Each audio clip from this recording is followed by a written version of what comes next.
It's beginning to look a lot like Christmas. Is it too soon? Everyone stop beating your gums and listen up. Ladies and gentlemen, well, this may come as a bit of a shock, so prepare yourselves.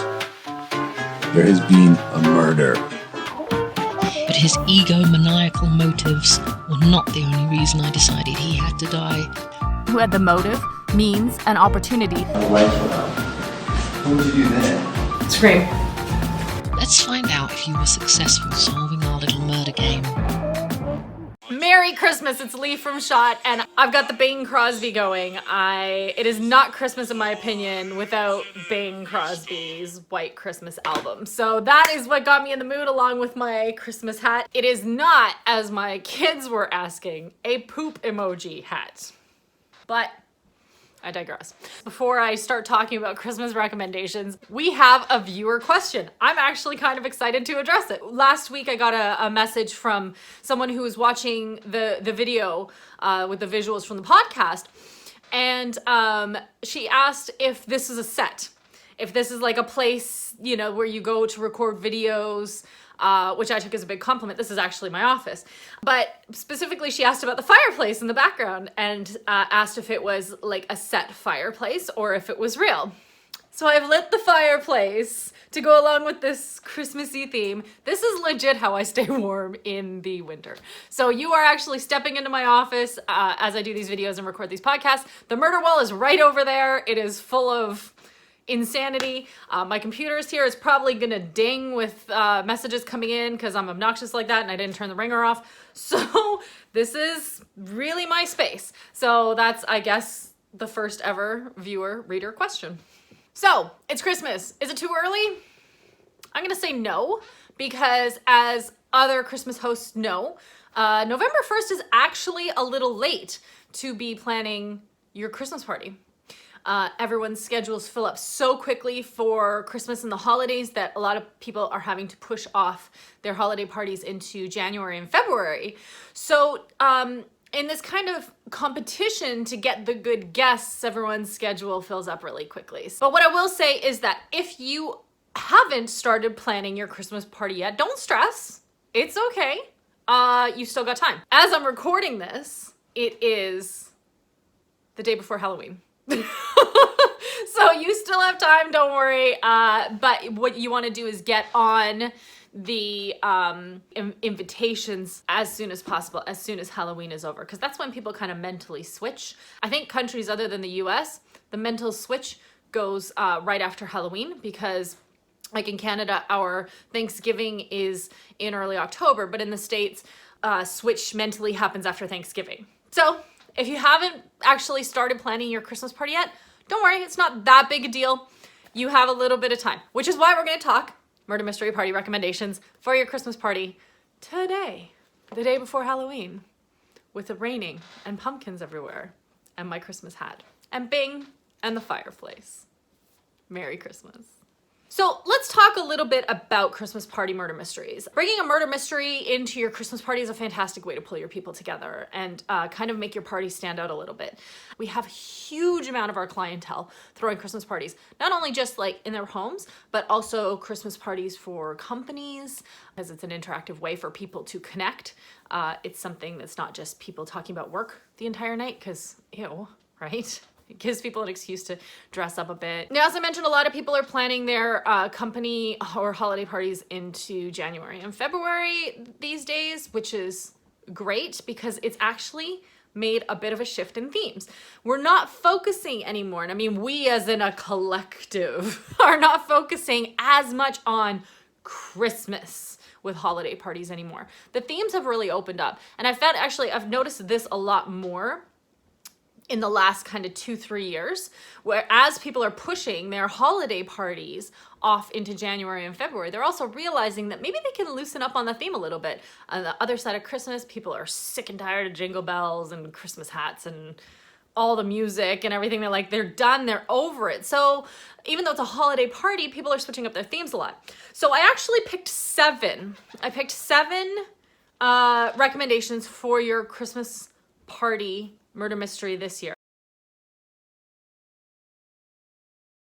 My number one recommendation, this is number one for a reason, it's one of my favorites, is the Winter Wonderland Murder, not to be confused with Murder in Wonderland, which is Alice in Wonder themed. This is the Winter Wonderland Murder. I designed this one a couple of years ago. It's been a bestseller ever since, and it comes in both co-ed and all-female. I was finding that we were having a lot of requests for all-female Christmas parties. So I wanted to create one that sort of hit on a number of different levels. That was really kind of flexible to fit into any party situation. So I created two versions of this. We've got full versions of the co-ed. We've also got the full versions of the all-female. So, and of course we customize all of those to fit your numbers if you so need. So the Winter Wonderland Murder, basically, I love this mystery. It's so fun. So there's so many things you can do with it. And next week I'm going to talk a little bit more about the philanthropic side of this and the potential that you can do with this and any other party that you throw, but specifically this one was designed for that. It's kind of this like socialite, and she is, I want to say, like a footballer's wife. Footballer's wife. She is a footballer's wife. Who am I kidding? That's exactly what she is. So they have this mansion, and every year she throws this Christmas spectacle in their mansion, and politicians and celebrities and everybody come to Betty's Christmas tree star ceremony party. So it's this big deal. He has a stylist who comes in and dresses her for the evening, and the society pages report on what everyone's wearing. And then there's this grand moment where the double doors to this room are thrown open, and there she is standing atop this ladder about to put the star on the Christmas tree. Only this evening, the doors are thrown open and she's found dead under the Christmas tree. Suspects are, like I say, this elite group of footballers' wives, footballers, politicians, celebrities, a couple people who really shouldn't be there, all kinds of, it's a really great mix. This particular mystery can fit into pretty much any scenario. You can have people come casual and solve the mystery and take on their parts. You can have people dress up a bit. And at Christmas parties, I find that is actually kind of a nice thing. People like to get dressed up around the holidays. It's a great excuse to get dressed up and get together, but it's not necessary. So this could go on any side of the scale. You can have people come in jeans. You can actually encourage them to, you know, rent a designer dress for the evening or wear their tux. Those things that we don't get to do throughout the rest of the year, most of us anyways.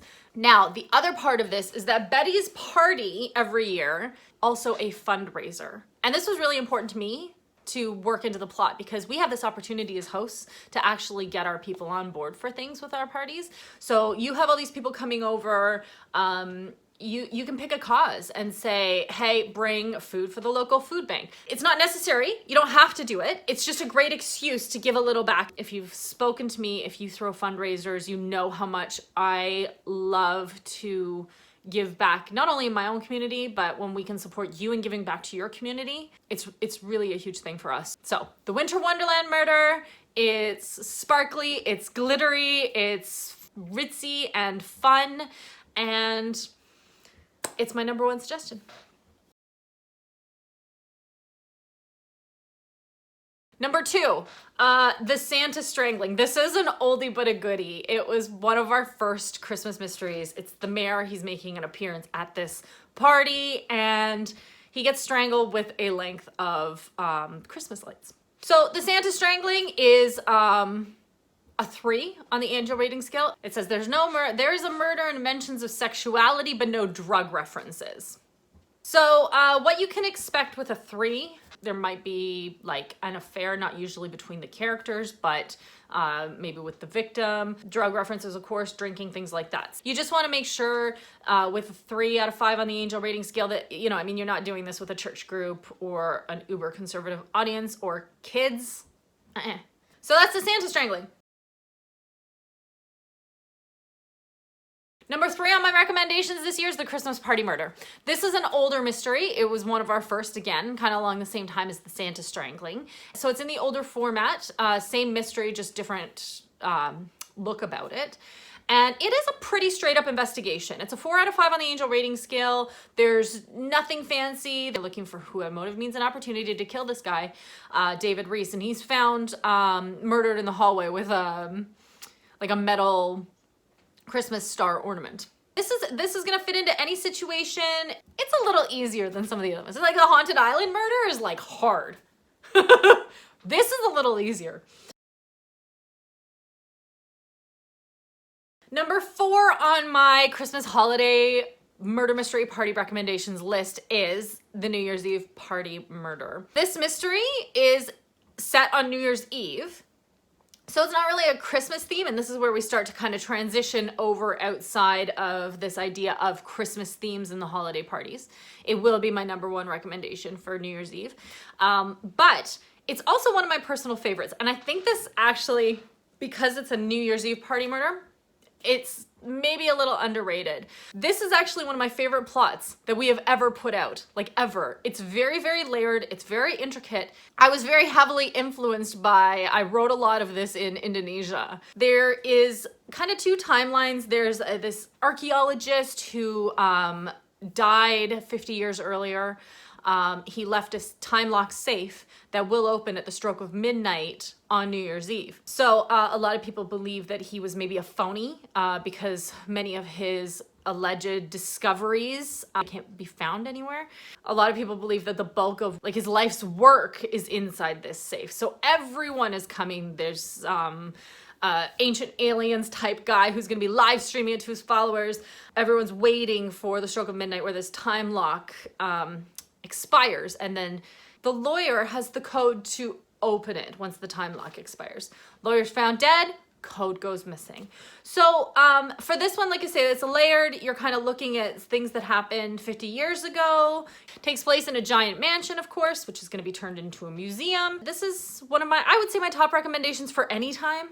But the fact that we build it as the New Year's Eve party murder, because it does take place at New Year's Eve, I think it doesn't get a lot of play. If you're one of those clients that I love so much who's like, we've done all your mysteries, this is one that you need to do. I mean, it's a 4 out of 5 on the Angel rating scale. There's no affairs, there's no drugs, there's none of that stuff. It's clean for all audiences, but your investigation's gonna go up just a little bit. All right, so now let's get into this whole we don't really have to have Christmas over Christmas thing.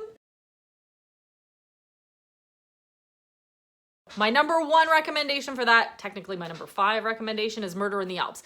This mystery is another one that has taken off completely since we launched it. It takes place in the Alps, in a chalet, and there's actually a double murder.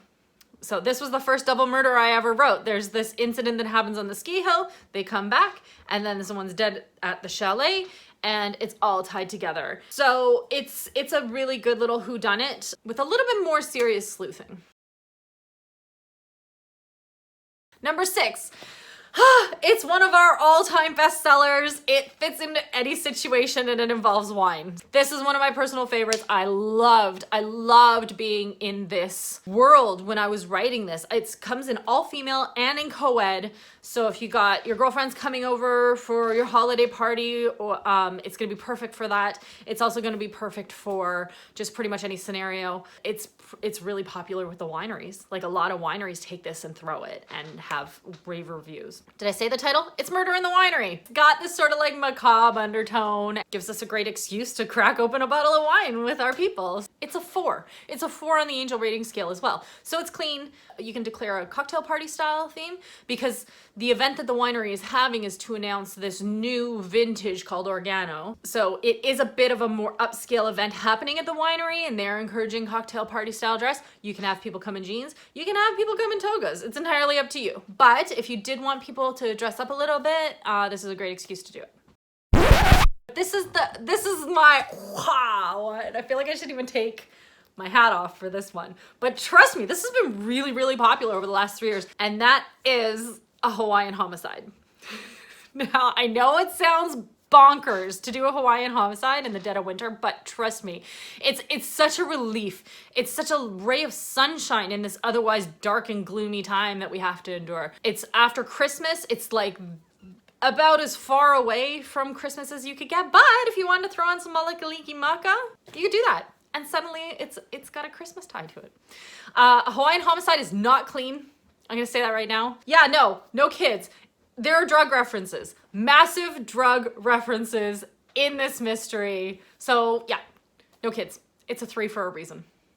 It's the drugs. If you are ever curious about what that content is when we say it's not clean, you can message and we will try and keep from spoilers so that you as the host can also sleuth and not have any spoilers. But having said that, it's a cracking little mystery as well, and which is a pun because she gets hit in the head with a coconut. Yeah. Hawaiian Homicide is number 7 and your final recommendation. If you are ever wondering about a particular theme and whether we recommend it for a certain situation, we are always here to help. You can reach out to us on Facebook, on Instagram. We have our help desk at hello@shotinthedarkmysteries.com.